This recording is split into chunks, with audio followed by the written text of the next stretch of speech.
Film के start में हम एक बच्चे टिम को देखते हैं जिसे बूगीमैन से डर लगता था। बूगीमैन एक इविल क्रिएचर है जो घर की क्लोजेट में रहता होता है। टिम रात को सोने की कोशिश कर रहा था मगर डर की वजह से सो नहीं पा रहा था। अचानक से उसका साइड लैंप भी टूट जाता है और आहट सी सुनाई देती है। वो जल्दी से चादर में छुप जाता है। तभी उसके डैड वहाँ आकर कहते हैं कि यहाँ कोई भी नहीं है, तुम डरो नहीं, सो जाओ। और फिर उसकी तसल्ली के लिए बेड के नीचे और क्लोजेट में चेक करने जाते हैं। अचानक से पीछे बूगीमैन आकर उन्हें अंदर खींच लेता है और फिर उन्हें अपने साथ ले जाता है। ये सब देखकर टिम बहुत डर जाता है। उसके बाद मूवी कट ऑफ होती है और हमें 15 साल बाद का टाइम दिखाया जाता है, जहाँ टिम को अपनी गर्लफ्रेंड जेसिका और फ्रेंड पैम के साथ ऑफिस की पार्टी में देखते हैं। टिम को अभी तक बूगीमैन से डर लगता था। उसे लगता था कि डैड के बाद अब बूगीमैन उसे भी ले जाएगा। वो किसी भी क्लोजेट के पास जाने से घबराता था। उसके बाद वो पैदल पार्क में से होता हुआ अपने अपार्टमेंट में जाता है। उधर उसने सब क्लोजेट्स और कैबिनेट्स ओपन कर रखे थे। घर पर उसके अंकल माइक का मैसेज आया होता है कि तुम्हारी मॉम की तबीयत ठीक नहीं है, उनसे आकर मिल लो। अगले दिन वो जेसिका के पेरेंट्स से मिलने के लिए उनके घर थैंक्सगिविंग पार्टी में जाता है। जेसिका के डैड उसके पेरेंट्स के बारे में पूछते हैं। जेसिका उन्हें बताती है कि टिम के फादर की डेथ हो गई है और मॉम इसके अंकल माइक के साथ रहती हैं। उसके बाद रात को वहाँ सोते हुए टिम क्लोजेट को अच्छी तरह बंद करके और बेड को चेक करके सोता है। तभी उसे विजन आता है कि जेसिका की जगह उसके पास कोई और सो रहा है। फिर उसकी मॉम सामने आकर कहती है कि तुम इस तरह मुझसे भाग नहीं सकते, मेरे पास आओ। होश में आने पर जेसिका उसके पास होती है। तभी अंकल माइक की कॉल आती है जो बताते हैं कि तुम्हारी मॉम की डेथ हो गई है। उसके बाद टिम एक साइकेट्रिक वार्ड में जाता है जहाँ अपने डैड के मरने के बाद वो रहा करता था।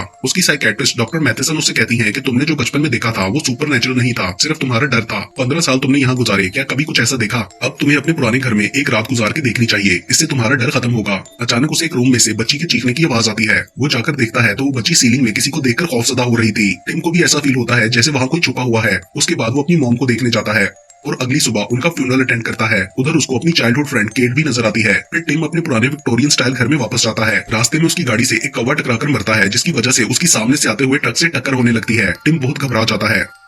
उसके बाद घर पहुंचने पर उसे अपने पेरेंट्स की पुरानी मेमोरीज याद आने लगती हैं, जब वो टिम के डर को लेकर आपस में झगड़ा करते रहते थे। मॉम को लगता था कि डैड की सुनाई हुई किसी स्टोरी की वजह से टिम डरने लगा है। उसके बाद वो अपने रूम में जाने लगता है मगर जा नहीं पाता और टेरेस में चला जाता है जहाँ नीचे उसे केट नजर आती है जो अपने घोड़े से गिर गई थी। वो उसके पास जाता है और उसे साथ अंदर ले आता है। वो दोनों एक दूसरे से मिलकर बहुत खुश थे। केट के जाने के बाद उसे सीढ़ियों के नीचे वाली क्लोजेट में लाइट फ्लिकरिंग नजर आती है। वो हथौड़ा लेकर चेक करने जाता है। वहाँ अचानक से दरवाजा बंद हो जाता है और बूगीमैन उस पर अटैक करता है, लेकिन वो बचकर बाहर निकल जाता है और कुछ देर बाद पागलों की तरह हंसना शुरू कर देता है। रात को उसे घर के बाहर अपने वुड शेड में एक बच्ची फ्रैनी छुपी हुई मिलती है। वो उसकी मॉम के फ्यूनरल पर गई थी और वहाँ से उसके पीछे आ गई थी। वो टिम से पूछती है कि क्या ये सच है कि तुम्हारे डैड को बूगीमैन ले गया था, मगर टिम उसे झूठ बोल देता है कि ऐसा कुछ नहीं है, बूगीमैन जैसी कोई चीज रियल में नहीं होती। वो उसे बोलता है कि जब डर लगे आंखें बंद करके 5 तक गिनना और घर जाने को कहता है। तभी टिम को फ्रैनी का बैग मिलता है जिसे वो अंदर ले जाता है। अंदर जाने पर उसे वो टाइम याद आता है जब डैड ने उसका डर खत्म करने के लिए उसे क्लोजेट में बंद कर दिया था और बोला था डर लगे तो आंखें बंद करके 5 तक गिनना। उसके बाद टिम को फ्रैनी के बैग में से मिसिंग पर्संस की फाइल और मिसिंग बच्चों की तस्वीरें मिलती हैं जिन्हें बूगीमैन उठाकर ले गया था।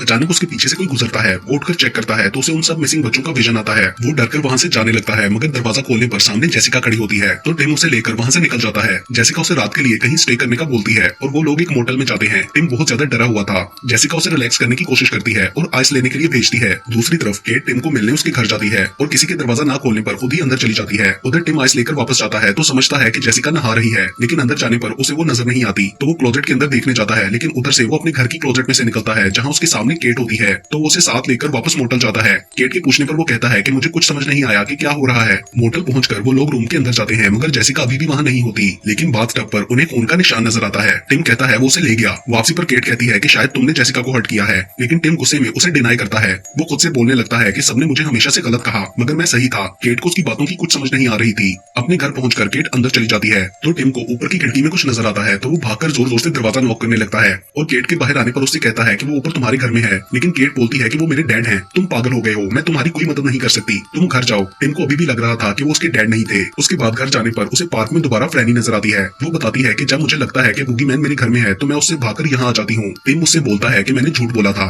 वो मेरे डैड को ले गया था और अब मेरे एक दोस्त को भी ले गया है। वो मेरे सब करीबी लोगों को ले जाएगा, मुझे तुम्हारी हेल्प चाहिए क्योंकि तुम्हें भी उस पर यकीन है। फ्रैनी उठकर घर जाने लगती है तो टिम भी उसके पीछे चला जाता है। केट अंकल माइक को टिम का बताकर उसके पास जाने का कहती है। टिम फ्रैनी से कहता है कि तुम्हारे बैग में मैंने तुम्हारी भी फोटोज और आर्टिकल्स देखे थे, तुम उसे कैसे रोकती हो। फ्रैनी का घर देखकर टिम को ख्याल आता है कि ये घर उसने देखा हुआ है। घर के अंदर हर दीवार पर बूगीमैन के बारे में लिखा होता है। टिम बताता है कि वो इस घर में एक आदमी से बात करने आया करता था, लोग उसे पागल कहते थे, लेकिन उसने बताया था कि मेरी बेटी को बूगीमैन उठाकर ले गया था और उस आदमी ने सब क्लोजेट्स और दरवाजे सील कर दिए थे। वहाँ एक ओपन क्लोजेट के सामने चेयर रखी हुई थी और वो आदमी उस पर बैठकर इंतजार करता रहता था। वहाँ से वो बूगीमैन को बाहर लाना चाहता था। तभी फ्रैनी बताती है कि वो बच्ची उसकी बेटी मैं थी और वो बूगीमैन को हराकर मुझे ढूंढना चाहते थे, लेकिन वो वो डर गए और उसे फेस नहीं कर सके। वो कहती है कि तुम्हें उस जगह जाना चाहिए जहाँ से ये सब स्टार्ट हुआ था और बूगीमैन को फेस करना चाहिए। फिर अचानक से फ्रैनी गायब हो जाती है। उधर माइक टिम से मिलने उसके घर जाता है। टिम वापस आता है तो उसे उनकी गाड़ी नजर आती है, मगर वो अंदर कहीं नहीं होते। बूगीमैन उन्हें भी ले गया था। उसके बाद टिम सब क्लोजेट्स को सील कर देता है और अपने रूम में चला जाता है और फिर उस आदमी की तरह चेयर को क्लोजेट के सामने सेट कर देता है।